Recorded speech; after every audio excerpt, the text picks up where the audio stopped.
नमस्कार, मैं हूं रंजीत झा।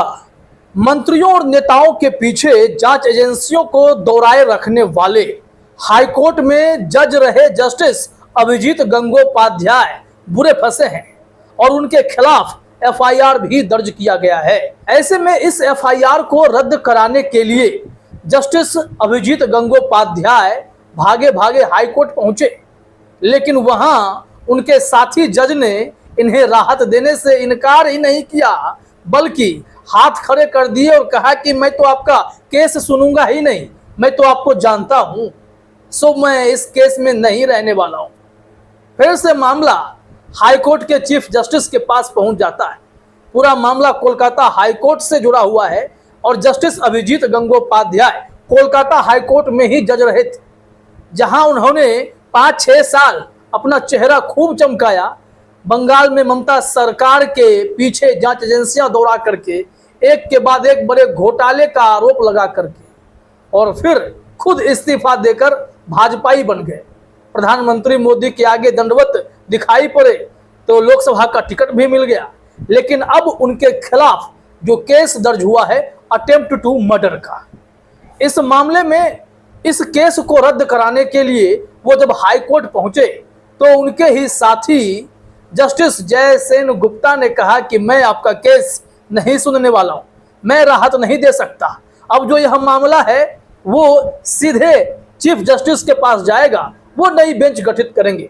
खैर, नई बेंच भी गठित हुई है, लेकिन यह मामला काफी रोचक होता चला गया। कमाल की बात तो यह है कि जस्टिस गंगोपाध्याय जब हाईकोर्ट में न्यायाधीश के पद पर तैनात थे तब बंगाल सरकार के खिलाफ जितने भी मामले बनते थे उसमें से अधिकांशतः सारा केस इनके ही पास पहुंचता था और ये बात बात पर सीबीआई जांच के आदेश दिया करते थे और अब खुद आदेश पाने के लिए अदालतों के चक्कर काटते भी दिखाई पड़ रहे हैं। तो चलिए पूरी रिपोर्ट अभी हम आपको बताते हैं। सबसे पहले अपने स्क्रीन पर देखिए जनसत्ता ने क्या जानकारी दी है। यहाँ लिखा हुआ है, पूर्व जज अभिजीत गंगोपाध्याय ने हाईकोर्ट से लगाई मदद की गुहार, हत्या के प्रयास का है मामला। अब सोचिए कि अटेम्प्ट टू मर्डर का इनके ऊपर चार्ज लगा है।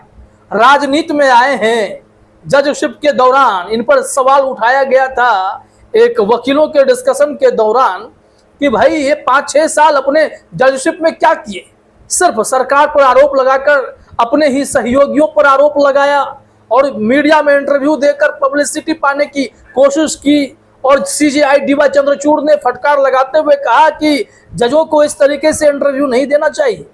और फिर पूरा मामला जो है ऐसा हुआ कि आगे चलकर जस्टिस गंगोपाध्याय ने हाईकोर्ट के जजशिप से ही इस्तीफा देते हुए पॉलिटिक्स ज्वाइन कर लिया, वो भी बीजेपी को। तो बवाल तो मचना तय था। अब जहां फंसे हैं आइए वो रिपोर्ट दिखाते हैं।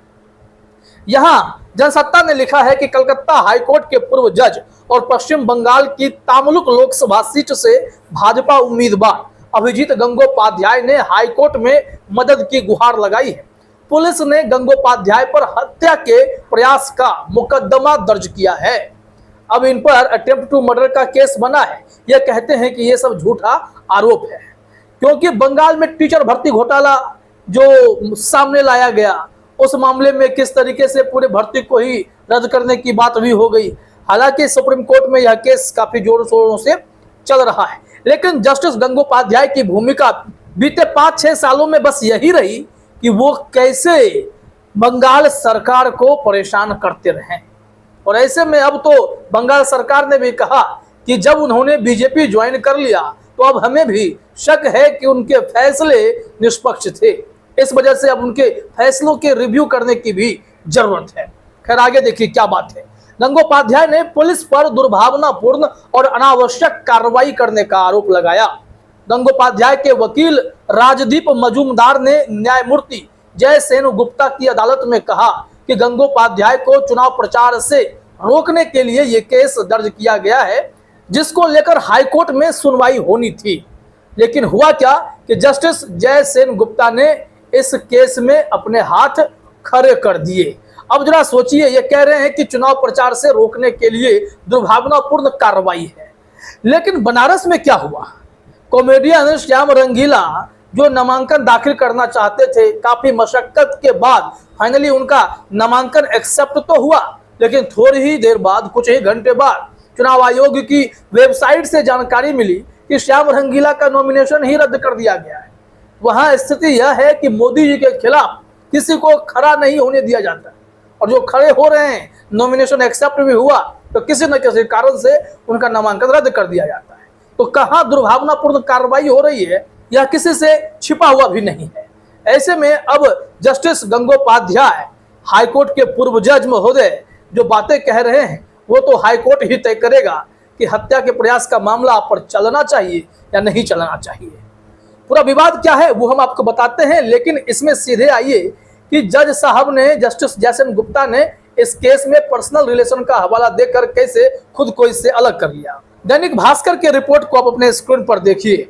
यहां कहा जा रहा है कि बीजेपी उम्मीदवार अभिजीत गंगोपाध्याय की याचिका पर सुनवाई से जज ने खुद को किया अलग। क्या है रिपोर्ट, वो भी देख लीजिए। यहां कहा जा रहा है कि कलकत्ता हाईकोर्ट के न्यायाधीश जयसेन गुप्ता ने मंगलवार को उसी अदालत के एक पूर्व न्यायाधीश और तमलुक लोकसभा क्षेत्र से भाजपा उम्मीदवार अभिजीत गंगोपाध्याय द्वारा उनके खिलाफ दर्ज एक प्राथमिकी को चुनौती देने वाली याचिका पर सुनवाई से खुद को अलग कर लिया। गंगोपाध्याय ने सोमवार को न्यायमूर्ति सेन गुप्ता की पीठ के समक्ष याचिका दायर कर एफआईआर रद्द करने की गुहार लगाई थी। अब ऐसे में यह मामला चीफ जस्टिस टी शिवगणम के पास पहुंचा है। वो अब नई बेंच गठित कर चुके हैं। नई बेंच में कौन है वो भी हम आपको बताते हैं, लेकिन उससे पहले जस्टिस जयसेन गुप्ता ने हवाला क्या दिया वो भी समझना जरूरी है।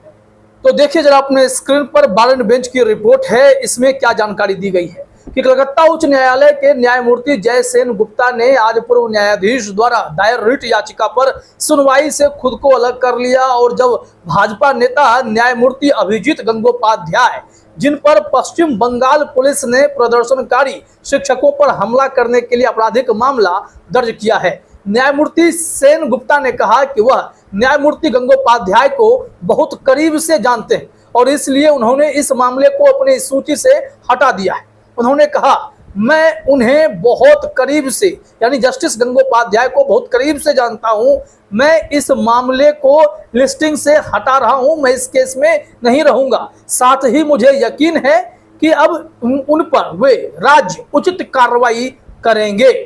अब उन्होंने यह भी आदेश दिया है, साफ साफ लिखा गया है कि न्यायालय ने आदेश दिया कि मामले को मुख्य न्यायाधीश टीएस शिवगणम के समक्ष रखा जाए ताकि मामले की सुनवाई किसी अन्य न्यायाधीश द्वारा की जा सके। अब जिस बेंच के पास यह मामला गया है वो बताएं, उससे पहले इस घटना को जरा आप समझ लीजिए, क्यों इन पर अटेम्प्ट टू मर्डर का केस दर्ज हुआ है। यहां कहा जा रहा है बारन बेंच के द्वारा ही राज्य पुलिस यानी बंगाल पुलिस ने अपने विरोध स्थल पर बर्खास्त स्कूल कर्मचारियों पर हमला करने के आरोप में गंगोपाध्याय के खिलाफ प्राथमिकी दर्ज की थी।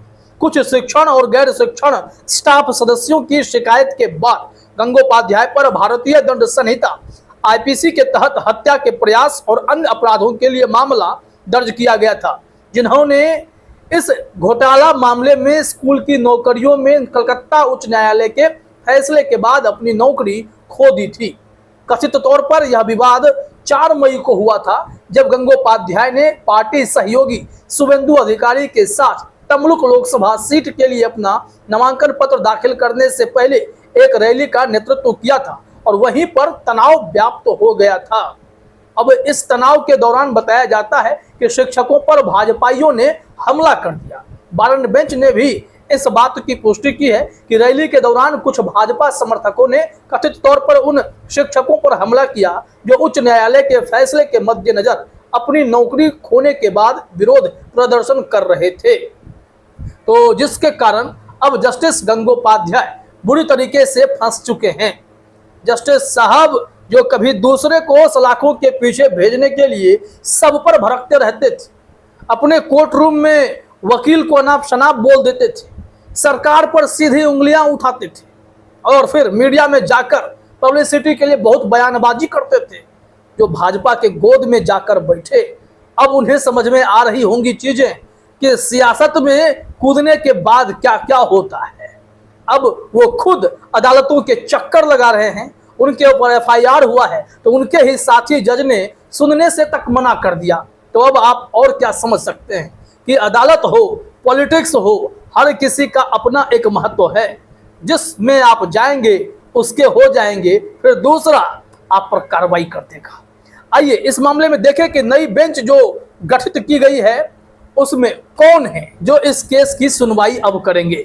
लॉ ट्रेंड ने लिखा है, कलकत्ता हाईकोर्ट में नई पीठ पूर्व न्यायाधीश और भाजपा उम्मीदवार अभिजीत गंगोपाध्याय की याचिका पर सुनवाई करेगी। रिपोर्ट में देखते हैं क्या कहा जा रहा है कि कलकत्ता हाईकोर्ट के मुख्य न्यायाधीश टी.एस. शिवगणम ने बुधवार को न्यायमूर्ति तीर्थंकर घोष की एकल न्यायाधीश पीठ को उसी अदालत के पूर्व न्यायाधीश और तमलुक लोकसभा सीट से भाजपा उम्मीदवार अभिजीत गंगोपाध्याय की याचिका पर सुनवाई करने के लिए आवंटित किया है। अब यह मामला काफी ट्रेंडिंग हो चला है, क्योंकि पॉलिटिक्स में तो बीजेपी के साथ खड़े हैं, चुनावी मैदान में लगे हाथ टिकट भी पा गए, मोदी जी के सामने दंडवत भी हो गए। लेकिन पॉलिटिक्स में जब वो घनचक्कर बनने लगे, पुलिस ने केस भी दर्ज कर लिया, तो खुद अदालत के चक्कर काटकर यह समझ पा रहे होंगे कि जस्टिस होना और फैसले देना, फिर जस्टिस के सामने फैसले का इंतजार करना कितना दुखदाई हो जाता है। क्योंकि साथी जज ने भी तो हाथ खड़े कर दिए कि मैं तो आपको अच्छे से जानता हूं, मैं इस केस को नहीं सुनूंगा। अब देखते हैं जो नए जज इस केस के लिए असाइन किए गए हैं वो इस मामले में क्या फैसला देते हैं। फिलहाल इस वीडियो में इतना ही। आप सभी का हमसे जुड़ने के लिए बहुत बहुत धन्यवाद।